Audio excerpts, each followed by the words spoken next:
بسم اللہ الرحمن الرحیم۔ السلام علیکم۔ ایک استاد تھا، وہ اکثر اپنے شاگردوں سے کہا کرتا تھا کہ یہ دین بڑا قیمتی ہے۔ ایک روز ایک طالب علم کا جوتا پھٹ گیا۔ وہ موچی کے پاس گیا اور کہا، میرا جوتا مرمت کر دو، اس کے بدلے میں تمہیں دین کا ایک مسئلہ بتاؤں گا۔ موچی نے کہا، اپنا مسئلہ رکھ اپنے پاس، مجھے پیسے دے۔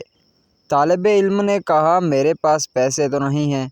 موچی کسی صورت نہ مانا اور بغیر پیسے کے جوتا مرمت نہ کیا۔ طالب علم اپنے استاد کے پاس گیا اور سارا واقعہ سنا کر کہا، لوگوں کے نزدیک دین کی قیمت کچھ بھی نہیں۔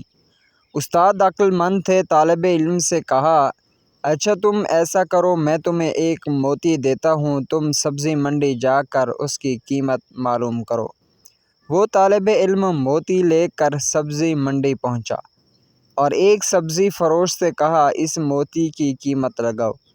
اس نے کہا کہ تم اس کے بدلے یہاں سے 2-3 لیموں اٹھا لو، اس موتی سے میرے بچے کھیلیں گے۔ وہ بچہ استاد کے پاس آیا اور کہا، اس موتی کی قیمت 2 یا 3 لیموں ہے۔ استاد نے کہا، اچھا اب تم اس کی قیمت سونارے سے معلوم کرو۔ وہ گیا اور پہلے ہی دکان پر جب اس نے موتی دکھایا تو دکاندار حیران رہ گیا۔ اس نے کہا، اگر تم میری پوری دکان بھی لے لو تو بھی اس موتی کی قیمت پوری نہ ہوگی۔ طالب علم نے اپنے استاد کے پاس آ کر ماجرا سنایا۔ استاد نے کہا، بچے، ہر چیز کی قیمت اس کی منڈی میں لگتی ہے، دین کی قیمت اللہ کی منڈی میں لگتی ہے، اس قیمت کو اہل علم ہی سمجھتے ہیں، جاہل کیا جانے دین کی قیمت کیا ہے۔ آخر میں اللہ رب العزت سے دعا ہے کہ اللہ تعالیٰ ہمیں دین کو سمجھنے کی توفیق عطا فرمائے، آمین یا رب العالمین۔ ویڈیو اچھی لگے تو لائک اور شیئر کیجیے گا، چینل پہ نیو ہے تو چینل کو سبسکرائب کیجیے۔